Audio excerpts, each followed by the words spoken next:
With the Falcons defense set to be on the attack, is it time we start getting a little bit excited about that unit coming together?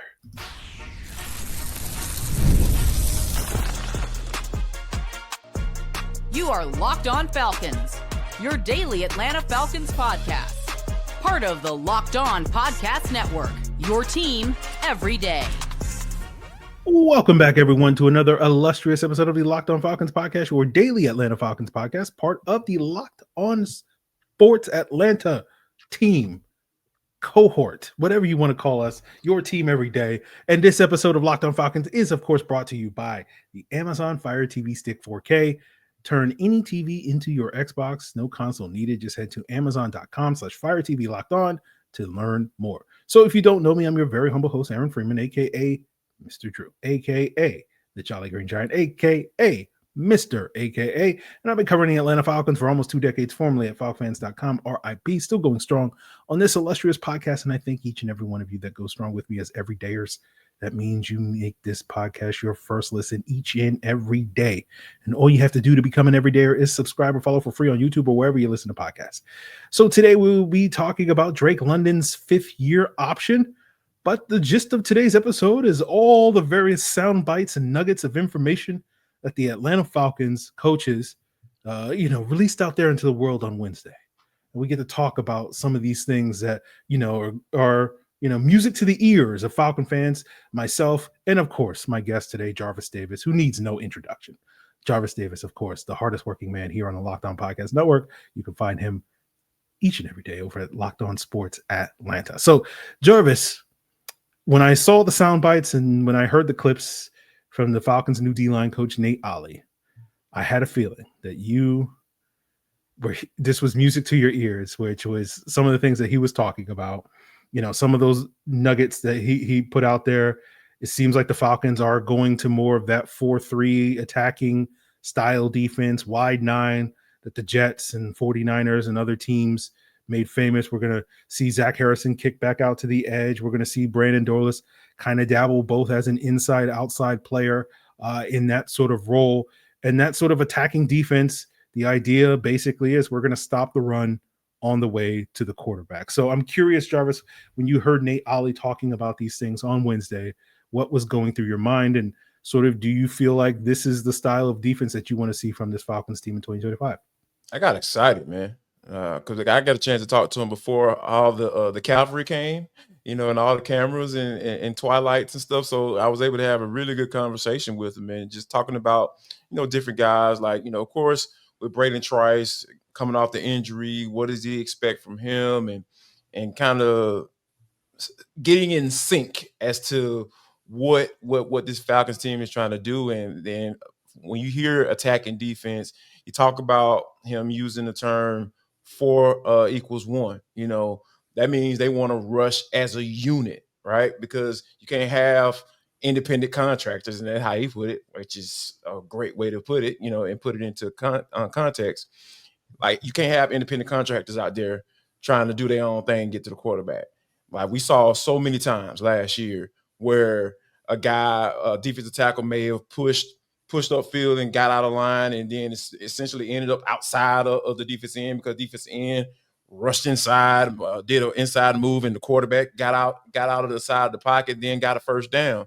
That's not rushing as a unit, right? You have to be able to stay in your lane, like Mr. Ball said, right? So all those things kind of boil down to me just really taking it in and hearing and understanding where he comes from, right? This dude has a very good track record of having success.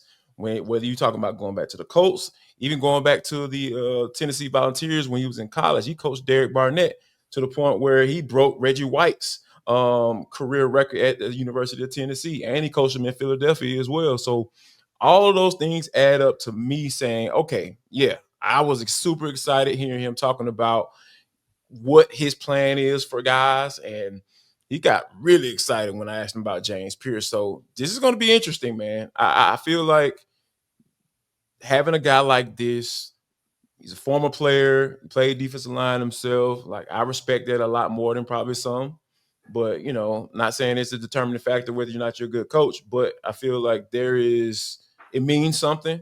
It holds weight in my eyes. So yeah, this is Nate Ollie I feel like he's the perfect guy for this team right now to implement what Jeff Ulbrich wants to do. And that is, like you said, man, okay, yeah, we can stop the run, but we stopping the run on the way to the quarterback. That's our ultimate goal. And yeah. And I remember, not going to get too deep into it, but I just remember talking about Brandon Dorlus, and this style of defense to me was the style of defense that I thought would be the best scheme fit for him. And with the defense that the Falcons had last year, I wasn't convinced that Brandon Dorlus would blossom in that scheme long term. And so I do think that makes me feel a lot better about his potential development. But you mentioned James Pierce, right? And Jarvis, you know, we were both kind of skeptical of James Pierce before the draft, expressed those skepticisms on the show before his selection.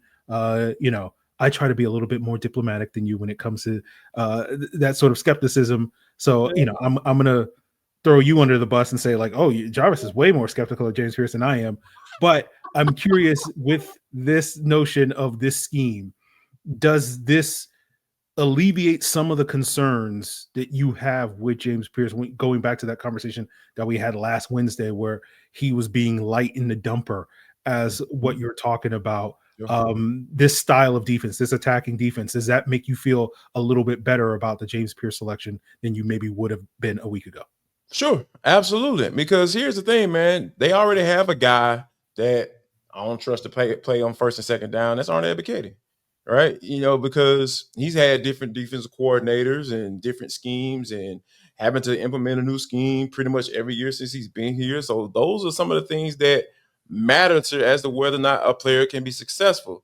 So yeah, I think it lines up with a guy like James Pierce because, like, can he play on first and second down and be that guy in this style defense more so than whatever they were trying to run last year? Yeah, I think so, for sure. The answer to that question is yes, I feel. So for me, when you have multiple guys that kind of fall into that category, you know, that you spent high draft capital on, and you put them in situations where they can be successful, I feel like there's no excuse for them not to have success. And then two, like, you're setting the guys up to get paid. And that's what you want. You want the Falcons to be in a situation where, like, dang, man, like, I don't know how much money we're going to have to pay these dudes because they've been balling out for all 3 years or 3 or 4 years of their rookie contract. So, yeah, this is – another thing, if it really works out, you're going to have these guys for 5 years, Jalen and doggone James Pierce. So, yeah, man, this is like, if it works, everybody got to shut up. You got to shut up. You got to stop complaining because the Falcons are going to be setting themselves up to have a defense for quite some time. Yeah. And obviously, you know, we're only touching the tip of the iceberg with the scheme questions and different players' roles. So continue to make Locked On Falcons your first listen all summer long, because we'll be breaking this down more and more again. While everybody else is, you know, packing it in when we get to the end of May and June and July, you know, we're still going to be here as a daily podcast, giving you that content that you crave. So, you know, this is just the beginning of these conversations about this. So, you know, I know we're not going to go too deep because we could talk for hours about this stuff, but let's flip the script and let's talk about the offense, right? And some of the things coming from the various coaches like Kevin Kozier on Kyle Pitts, as well as new quarterbacks coach DJ Williams on Michael Penix, as we continue today's Locked On Falcons. Now, guys, did you know that your Fire TV is also an Xbox? You can turn any TV into a gaming and entertainment hub with Fire TV Stick 4K devices. No console required. Just grab your pair, controller, subscribe, or sign into your Xbox Game Pass Ultimate with EA Play included, and you are ready to go. Dive into hundreds of premium titles from EA Sports, College Football 25 to Call of Duty as easily as you stream your favorite shows. It's gaming made simple, and it's all on your Fire TV. Do you find yourself tired of constantly changing apps? Now with the Fire TV Stick 4K, everything's all in one place, from Netflix to YouTube and beyond. So whether you're a hardcore casual gamer or have no interest and video games, Fire TV has got you covered. Head to Amazon.com/Fire TV Locked On to get started. Xbox Game Pass Ultimate subscription and compatible controller required. Available on select devices, including Fire TV Stick 4K 2nd Gen, Fire TV Stick 4K Max 1st and 2nd Gen, and Fire TV Cube 3rd Gen. So, Jarvis, I know the player that you love to talk about more than anybody else is none other than the illustrious Falcons first-round tight end Kyle Pitts, going into that all-important 5th year. It's a make-or-break year. We've been saying every season for the last couple of years has been a make-or-break year for Kyle Pitts, and you see some things you like, and then you see some things you don't like with Kyle Pitts, and I thought it was interesting that the one thing that I think everybody agrees on with Kyle Pitts is that lack of consistency is exactly what we're talking about. And Kevin Koger, when asked about Kyle Pitts and the thing that he needs to work on in this sort of make and break year is being that sort of consistent playmaker. So what are your thoughts on Koger's comments on Kyle Pitts and sort of, are you over the Kyle Pitts? Will he, won't he? Or, is there still some hope left in Kyle Pitts having the type of season that we haven't seen him have since his rookie year? I mean, he has to get it right if he wants to stick around. It's a contract year for him. So if he doesn't succeed, it'll kind of fall back to what I've thought about him as a player, as to what he's put on tape, right? What he's put on tape has kind of given me how I feel about him. If he balls out this year, I would totally get it because you're trying to get that check. I feel like he's going to ball, to be honest with you, right? Because of the situation that he has in front of him. And I feel like Kyle wants to stick around here and he wants to be viewed a certain way. He hears it. I remember looking back to that interview that he had on Cam Newton's podcast, and he just is a guy that he hears it. He was responding to the negative comments in the conversation with Cam. He's like, a lot of people don't even know about what's going on in the play. It's so much that goes into a play. Yeah, we know that, bro. But why is it always dealing with you? And I'll go back to the point that I made on Atlanta Football Party on yesterday. Dog, Drake London has been productive with all the cash you've been playing with. He might not have put up amazing stats. I mean, he did last year. Amazing numbers. Put himself in a very high category last year with over 100 yards over 100 catches and over 1,200 yards receiving. And I think that when you kind of make excuses, I mean, that's kind of what it is. Everybody don't know what the play is. You know what's going on. You don't know who didn't do their job or didn't do their job. Well, I mean, a lot of times it might be you. That might be a part of it. It's might not be all your fault, but if you're being inconsistent, if your assistant coaches are saying that, hey, we got to see this every time, we got to see this all the time, or all you have to do is, or all he has to do is understand what he brings to the table. We heard that from Kirk himself. Mr. Not step on anybody's toes, Kirk Cousins, kind of. This last year has been a little different, but hey, man, Kirko is Kirko. And he's said it to the media as well. So he said it to him to his face. Like, hey, man, I need you to be here if you want me to get you to rock on a consistent basis. And that just hasn't happened. So I think there is an accountability factor that is going to be in play for him this year because this is a contract here. And I would not be surprised if he gets it done. Okay. Well, as I said, with the defense, I'm sure we'll be having many more conversations about Kyle Pitts over the next 8 months. So, we'll get to it when we get to it. So let's talk about the player that I think most people, the general consensus is a lot more excitement and optimism for them this upcoming season. Of course, it is none other than quarterback Michael Penix Jr. We got to hear from DJ Williams, freshly promoted as the Falcons' new QB coach, taking over TJ Yates, who got promoted to passing game coordinator. I forget what his official title is, but he'll be working more directly with Zach Robinson in terms of the play calling and game planning and stuff like that, while DJ Williams will be more of that day-to-day guy working with Michael Penix. And Jarvis, I know you got a chance to talk with DJ Williams. What were some of the things that stood out to you in that conversation? One thing, man, I think there's this from a relationship standpoint, just how important it is to be able to have that, and to be able to establish that with him. And I even asked him about, like, what was the first thing you said to Michael Penix when he came in? He was like, you know what? That's a good question. And then he thought about it for a second. And he said, you know what? I think we were at the taco truck and I asked him, did he want this extra taco that I had? And he was like, nah, man, I'm good. And just when you think about it from that standpoint, I know people like, man, whatever. You talking about taco, Jarvis.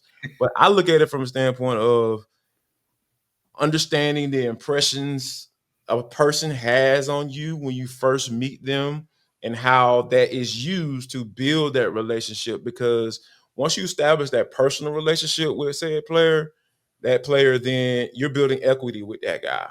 And so you're understanding that player is understanding who you are as a person. And then once they understand who you are as a person, then that makes your job easier as a coach, because these are human beings we're dealing with.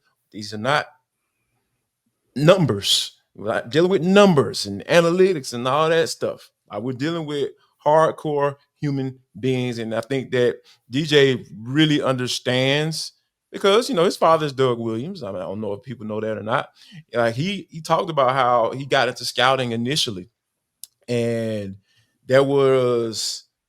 he just felt like he wanted to do more, because he felt like he wanted to give back, because he played quarterback at Grambling as well, right behind his father, right? So I think there is a connection there that is going to benefit both of them, right? Because I'm sure the dude has a vision of continuing to move up, continue to get those promotions, and hey, be calling plays one day, and hopefully. So I think that Michael Penix is going to benefit from a guy like that, because he was working with him closer last year, with Kirk, being in a situation, and TJ Yates obviously, dealing with Kirk a little bit more so than Michael Penix. So I think this is the beginning of something that could be beautiful, man, because Rob built this coaching staff for guys to go move on and be head coaches. And I think that DJ is probably lining himself up to be that OC one day. Yeah. Yeah. Well, we joked about it a lot last year with like the 6 different quarterback coaches that the Falcons had. Yes. Everybody in that room, even Taylor Heineke, Yes. basically had their own quarterback coach that they could basically work with. Yes. And we'll see if it certainly pays off for fast tracking the development of Michael Penix. And you talk about the tacos, man. You can learn a lot about a guy if they're a cilantro guy, or they're like onions, or what kind of hot sauce they put on their tacos and all that stuff. So again, it may not seem like a whole lot, but these are deep male bonding situations when it's like how do you enjoy your tacos and whatnot. Yes, that type of stuff matters, man. Like you said, you're dealing with humans. I know a lot of people, if you think about it just from any personal relationship that you have, you remember the little things. You're like, oh man, that was cool.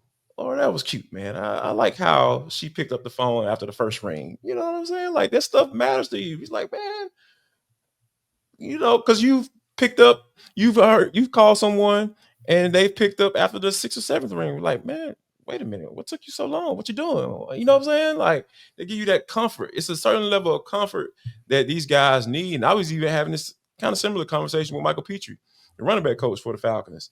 He was saying that establishing a relationship, that human relationship with guys, matters so much because you got to be kind of understand the psychology of being a coach, right? Because you can't treat everybody the same way. I can't talk to Bijan Robinson the same way I talk to Tyler Algier. You're not saying that he said it, but it's just using it as an example. So there are ways that you have to deal with certain people, and establishing a real relationship as the quarterback coach with QB1, the guy who's probably going to be around here for a very long time. Absolutely. Yeah, that makes all the sense in the world. Yeah. Well, from QB1 to wide receiver 1, let's talk a little bit more about Drake London's 5th-year option and sort of the expectations for him going into this season, and the potential very lucrative contract that Drake could be earning this time next year. And we'll get into all of that, guys, as we wrap up today's Locked On Falcons.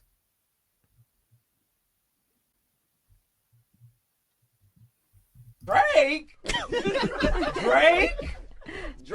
Yes. I don't get too often to play the soundbite, so let's talk about Drake. Got his fifth-year option picked up yesterday, just ahead of the deadline of May 1st. $16.8 million, keeping him locked in through the 2026 season. But this year 4 is a big year. The precedent that the Falcons have shown pretty consistently going back many, many years, whether we're talking about AJ Terrell, whether we're talking about other guys, is that guys get paid before that 5th-year option gets hit. And when you're in a situation like Kyle Pitts or whatever, the fact that he hasn't gotten paid this offseason tells you a lot about how the team looks at him.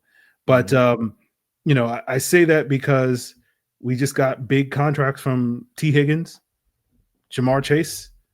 T. Higgins, highest paid number 2 wide receiver in the NFL, $29 whatever million it is. And basically, if you're Drake London and you're saying I'm the number 1 guy, if you're going to pay me, that number better have a 3 in front of it. As sort of the start of the negotiation, and that number can go up. And so this is a big, important year for Drake London from a personal standpoint. And certainly if Drake can have the type of numbers where you sit there and you say, like the 5th-year option, hey, this is a no-brainer to pick this up. It's a no-brainer to pay Drake London, sort of market value for a wide receiver. That probably leads to, that probably stems from a very, very successful season for this Falcons offense. So I'm curious, Jarvis, what are your expectations for Drake London this season, and sort of, is the sky the limit for, not only his price tag, but also, his production in this Falcons offense moving forward? I'll quote the GOAT of basketball. The ceiling is the roof. Shoot, whatever that means. But my expectations are high, man, for Drake. Because like I said, he's been the guy that has been productive throughout whatever the situation is. Well, whoever the quarterback is, he's found a way to be productive. And you understand and watch him. You say, yep, he can be that guy. And for some strange reason, it seems like people were kind of questioning that coming into last season. And I think he answered those questions. Say, hey, man, how about 100 balls, 200 yards, and 9 touchdowns? Yeah.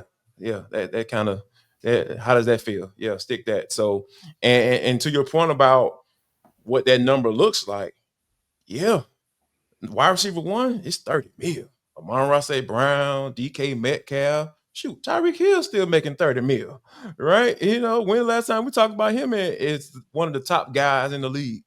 It's been a minute. Last time we heard from Tyreek Hill, he was asking out of Miami, and then he apologized the next day. He said, I was just playing. So all of those things come into play when you start thinking about, okay, if he has a great season, man, we got to figure out how we're going to pay this dude. But, that's a good thing.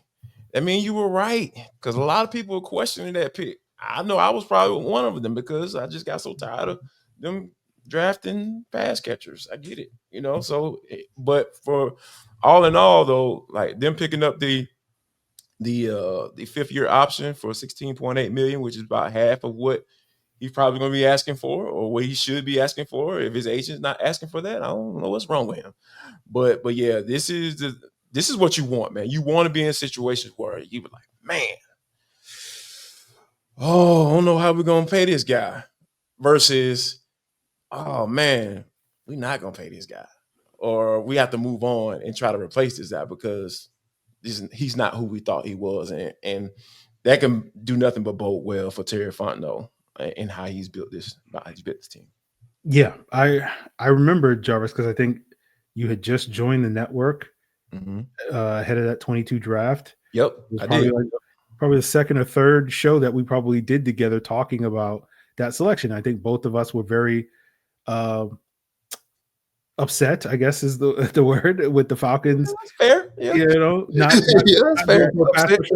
With that top 8 selection. Yeah. I think both of us liked Drake London. I certainly was a fan of his game, but it just didn't feel like, hey, this is the right pick for this team at this time. They need to address this pass rush. And 3 years later, they finally got around to it. They put it on the back burner. So better late than never, I guess you could say. And I feel like Drake has quieted a lot of those criticisms. And when we're talking about the potential price tag for him, until we get around to paying Michael Penix in 2 or 3 years, he's probably going to be the highest paid player on the Atlanta Falcons should he earn that contract. And I think when you think about, the player, the person, all that stuff, and, something that we've talked about a lot with, AJ Terrell in the past and others, you play you pay the player, but you're also paying the person, right? It's, teams want to pay the right people and be like, you see this guy, this is, for all the young players coming into the building, be like, this guy's making $1 bajillion. And if you do all the things that he's doing, you can make $1 bajillion. And I think Drake has certainly earned, sort of that distinction, on and off the field. And then ultimately it's just kind of, I guess crossing the T's and dotting the I's this upcoming season to continue to perform at the level that you've been talking about, that he has performed pretty consistently. Again, this, we contrast him and Kyle Pitts. Like, consistency is not an issue for Drake London. It is an issue for Kyle Pitts. And so, assuming that Drake London can continue to show that consistency this upcoming season, I think when we get around to next offseason, we'll be sitting here going like, potentially this is a no-brainer. And to add to that,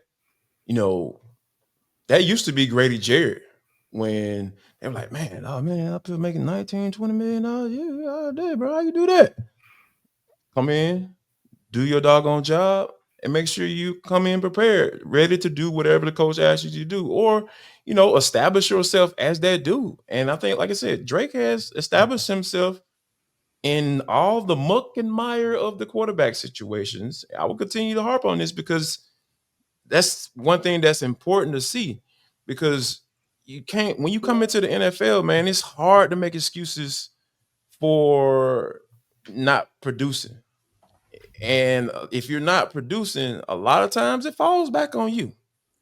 You can make a case for quarterback here that then thrive in said system that he was drafted by, and then he goes other places then and has success, right? Baker Mayfield, Jared Goff, and all that stuff. Yeah, that stuff happens. But oh my gosh, it doesn't happen often. Like, I just named 2 instances in the past, at least the past few years that that's been true. But a lot of times it's on the player. And that's the beauty of this NFL thing, man. A lot of it's on you.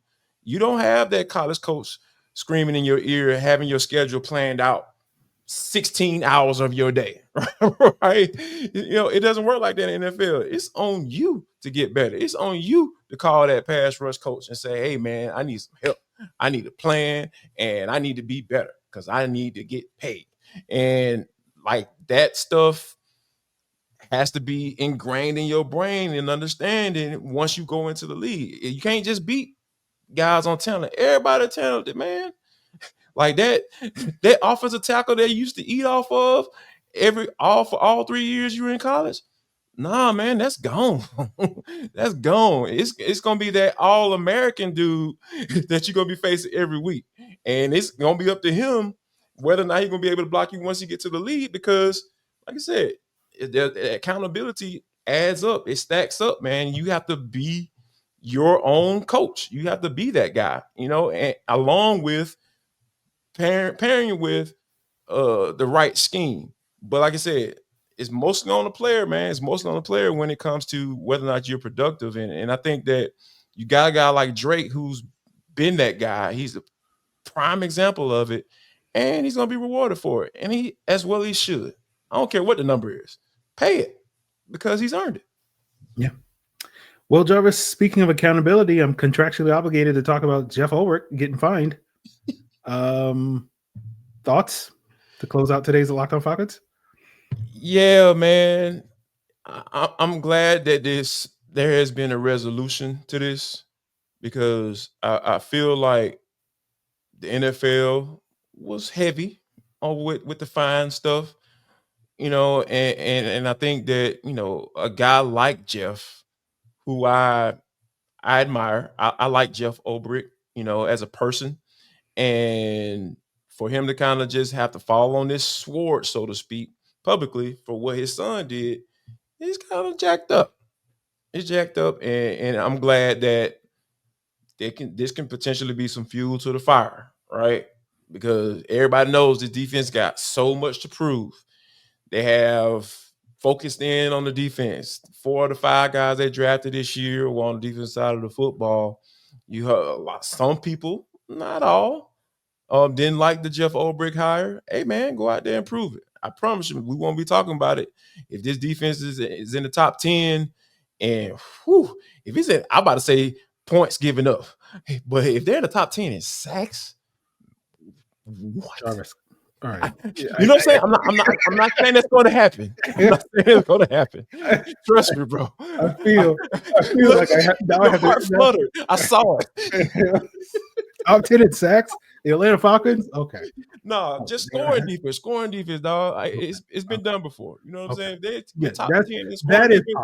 That is possible. You know what I'm saying? That's possible. That is so possible. Yeah, man. Like nobody ain't gonna be caring about what Jax did back in April. You know what I'm saying? Nobody gonna be caring about that. I promise. Yeah. Well, I was one of those people that was skeptical of the Jeff Ulbrich hire. So fair. I'm looking forward to seeing what happens this season, if this defense can live up to the hype this upcoming season.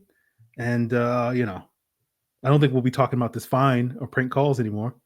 Yeah. We'll see if the Falcons and Jeff Ulbrich can get some redemption this upcoming season with the defensive turnaround.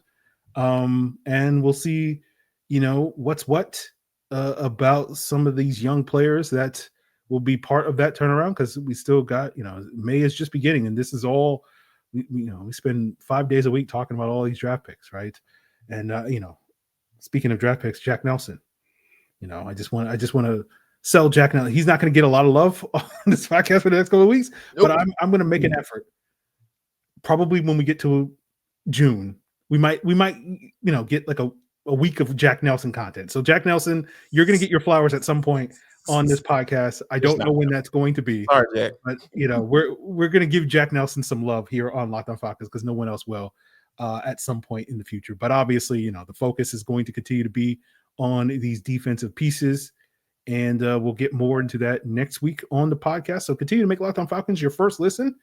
Of course, you can do so by subscribing or following for free on YouTube or wherever you listen to podcasts. And for your second listen, check out the Locked On NFL Scouting podcast with the draft dudes, Joe Marino, Kyle Krabs, not only giving you the lowdown on this year's draft class, but also sort of all the things that go involved in team building and roster building all summer long. So check out Locked On NFL Scouting with the draft dudes. It's all part of Locked On Podcast Network, your team every day.